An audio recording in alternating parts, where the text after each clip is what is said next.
இப்போ நம்ம பார்க்க இருக்கின்ற பாடப்பகுதி கவிதை பிழையில் அடுத்தது இடையீடு. இந்த இடையீடுங்கிறத இயற்றியவர் சி மணி என்கின்ற சி பழனிசாமி. இவருடைய இயற்பெயர் சி பழனிசாமி. அவர் இயற்றிய இந்த இடையீடு என்கின்ற கவிதை பேழையை பார்ப்போம். இடையீடு கவிதை சி மணி இயற்றிய, இது இவருடைய இயற்பெயர் சி பழனிசாமி. இது இவர் இயற்றிய இந்த இடையீடு என்கின்ற இந்த தலைப்பு எந்த நூலில் இருக்குன்னா இதுவரை என்ற கவிதை தொகுப்பில் இடம்பெற்றிருக்கிறது. இவர் குறியீடுகளை கொண்டு அமைந்தது. அது என்ன சார் குறியீடுகள்? கவிதைகளில் 2 வகை இருக்குது. குறியீட்டு கவிதை, படிம கவிதை, மரபு கவிதை. இந்த குறியீடுங்கிறது என்ன அப்படின்னு பார்த்தீங்கன்னா, வாசகனினுடைய மனநிலையை குறியீடாக கொண்டது. படிம கவிதைங்கிறது இன்னொன்னோடு ஒப்பிட்டு கூறுவது, அது உவமை கவிதையாக சொல்லலாம். இப்போ இங்கே இவர் இயற்றியிருக்கிறது குறியீடுகளை கொண்டு அமைந்த கவிதை. அதனால் பன்முக பொருள் கொண்டது, பல்வேறு பொருள்களை உடையது இக்கவிதை. கவிஞரின் கவிதை சார்ந்த எண்ணம், அதனை வெளிப்படுத்தும் வண்ணம், எழுதப்பட்ட கவிதை, உள்வாங்கும் வாசகனின் மனநிலை போன்றவற்றை குறியீடாக உள்ளது. கவிஞனுடைய எண்ணம், அந்த வாசகனுடைய மனநிலை, இதையெல்லாம் குறியீடாக கொண்டது.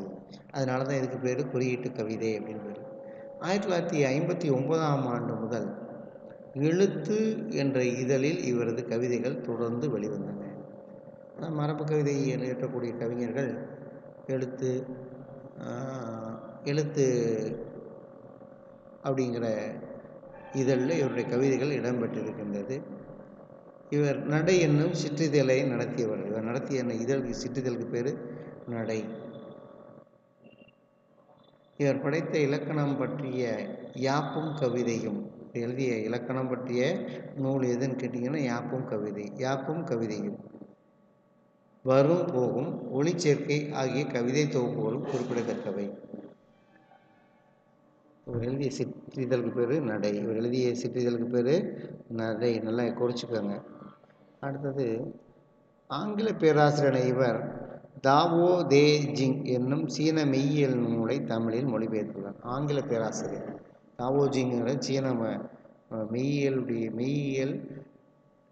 மெய்யியல் ஆசிரியர் எழுதிய அந்த மெய்யியல் நூலை தமிழில் மொழிபெயர்த்துள்ளார். இவர் புது கவிதையில் அங்கதத்தை மிகுதியாக பயன்படுத்துவது. அங்கதம்னா சோகத்தை மிகுதியாக சொன்னவர். இருத்தலின் வெறுமையை சிரிப்பும் கசப்புமாக சொன்னவர். இருத்தல்னா நம்ம பார்த்துருக்கோம், ஐவகை திணையில் குறிஞ்சி, முல்லை, மருதம், நெய்தல், அப்படி பாலை. இந்த குறிஞ்சி, முல்லை, மருதம் உடல் நிமித்தமும், அதே மாதிரி இருத்தல் நிமித்தமும். இருத்தல்னா சும்மா இருத்தல், அப்போ காத்திருத்தல். அப்போ இருத்தலின் வெறுமையை சிரிப்பும் கசப்புமாக சொன்னவர். அதுக்கடுத்து பார்த்தீங்கன்னா விளக்கு இலக்கிய விருது, விளக்குங்கிற இலக்கிய விருது பெற்றவர். தஞ்சை தமிழ் பல்கலைக்கழக விருது பெற்றவர். ஆசான் கவிதை விருது பெற்றவர். கவிஞர் சிற்பி விருது பெற்றவர்.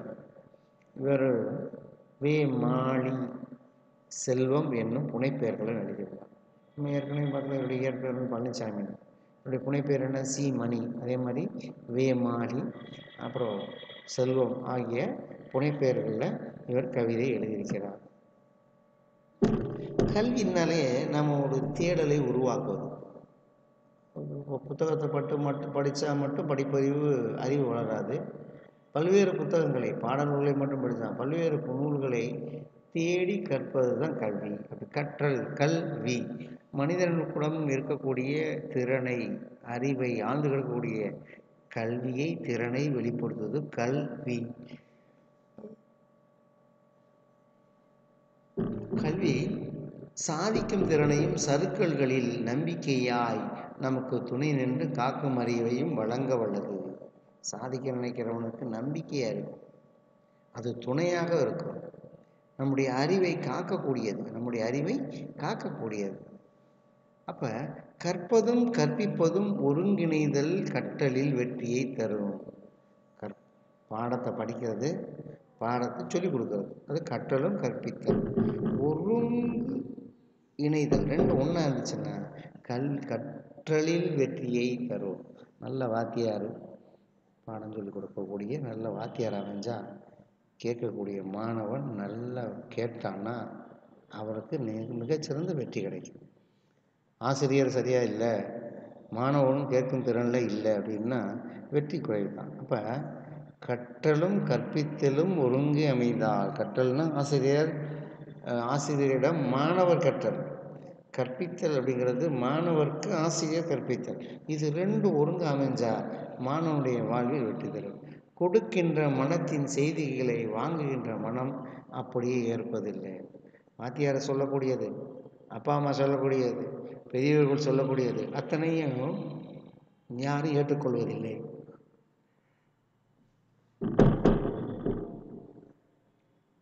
அடுத்தது கற்பித்தல் கற்றல் இரண்டிற்கும் இடையே இடையீடுகள் நேர்வது உண்டு. கற்பிக்கக்கூடிய ஆசிரியர், கற்கக்கூடிய மாணவர், இவர்களுக்கு இடையில் சில இடையீடுகள், சின்ன சின்ன இடையீடுகள்லாம் தெரியும், சில மாற்றங்கள், சில குறுக்கீடுகள் வருவது உண்டு. எதிர்பாராத நல்ல விளைவுகளும் கிடைப்பதுண்டு.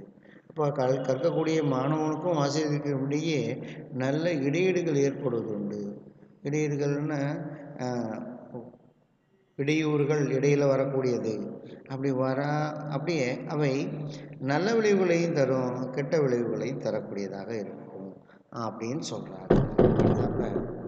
பாடப்பகுதிக்கு போவோம். சொல்ல விரும்பியதெல்லாம் சொல்லில் வருவதில்லை. சொல்ல நினைக்கிறதெல்லாம் சொல்லில் வராது. அப்போ நாம் என்ன நினச்சாலும் அதை சொல்ல முடிஞ்சால் அது கவிதையாக சொல்ல முடியுமானா முடியாது. எல்லாருக்கும் எல்லா திறனும் வாய்ப்பதில்லை. அது மாதிரி சொல்ல முடிஞ்சது சிலதை சொல்ல முடியாது. அதாவது சொல்லில் வருவதில்லை அப்படின்னு சொல்லுவாங்க. எத்தனையோ மாற்றங்கள் குறிதவறிய ஏமாற்றங்கள் மனம் புழுங்க பல உண்டு. நிறைய வாழ்க்கையில் நிறைய ஏமாற்றம், மனம் அதை புழுங்கக்கூடிய அளவு, கஷ்டப்படக்கூடிய அளவுக்கு மனதில் பல ஏமாற்றங்கள் உண்டு.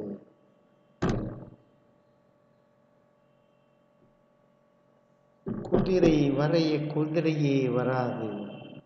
நம்ம குதிரை நினைச்சு வரைவோம், ஆனால் குதிரை வராது. என்ன வரும்? கழுதையும் வரலாம், இரண்டும் கலக்கலாம். அது கழுதையாகவும் வரும், குதிரையாகவும் வரும் அப்படிங்கிறார். எலிக்கு பொறி வைத்தால் விரலும் ஒளிவதுண்டு.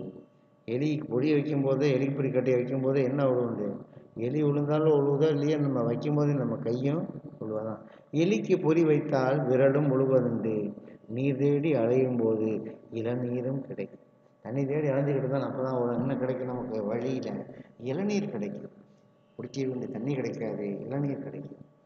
என்றோ ஒரு முறை வானுக்கு விளக்கடிக்கும் வாழ்மீனாக சொல்ல வந்தது சொல்லில் வந்தாலும் கேட்பதில் சிக்கல். என்னைக்கே ஒரு நாளைக்கு நம்ம நினச்சிருக்கக்கூடிய, எப்படி இந்த வானத்தில் திடீர்னு விளக்கடிக்கக்கூடிய விளக்கு போல ஒளி தரக்கூடிய வாழ்மீனை போல நமக்கு என்னைக்காச்சும் ஒரு நாள் சொல்லல வந்தாலும் அதை சொல்வதை கேட்பதற்கு ஆள் இல்லை. சிக்கல், கேட்பதிலும் சிக்கல். நம்ம சொல்ல நினைப்போம், அப்போ கேட்கறதுக்கு ஆள் இருக்காது. கனியின் இனிமை கனியில் மட்டுமில்லை. கனின்னா பழம், பழத்தினுடைய இனிமை பழத்தில் மட்டும் இல்லை, எதற்கு? சுவைப்போன் பசியை சுவை முடிச்சை சார்ந்தது. பசியோடு இருக்கிறவங்களுக்கு சுவை தெரியாது, பசி இல்லாமல் இருக்கிறவங்களுக்கு தான் அந்த பழத்தினுடைய சுவை தெரியும். அதுதான் சொல்றாரு, சுவைப்போன் பசியை பொறுத்தது. சுவைக்கக்கூடிய பழத்தை சாப்பிடக்கூடிய பசியை பொறுத்தது. சுவை முடிச்சை சார்ந்தது, நாக்கில் இருக்கிற சுவை முடிச்சு அதை சார்ந்தது.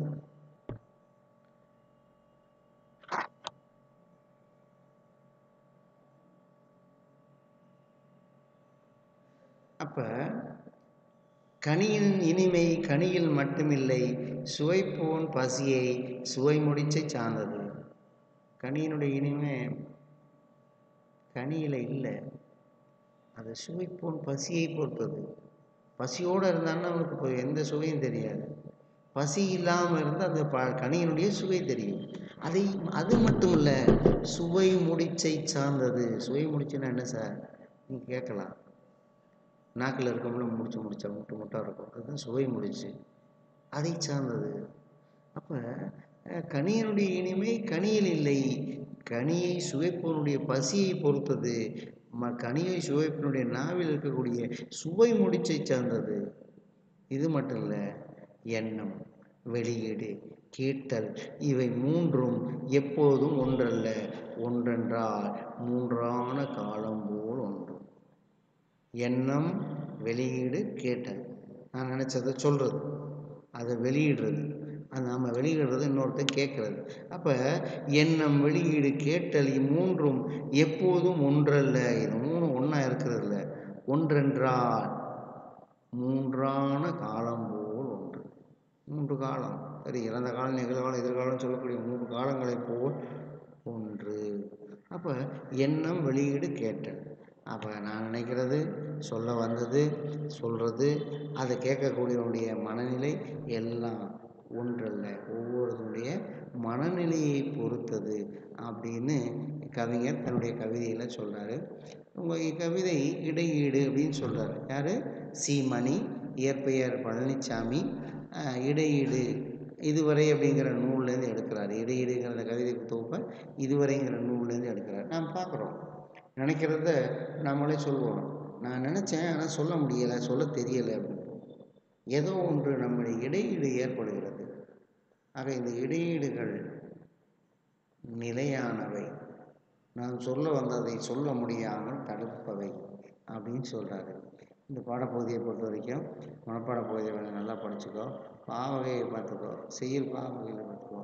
இது உனக்கு ஏதேனும் சந்தேகம் இருந்தால் 9698939144ங்கிற நம்பரில் அழைக்கலாம், அல்லது வாட்ஸ்அப்பில் சொல்லலாம், அல்லது ctvidyadevy@gmail.com என்ற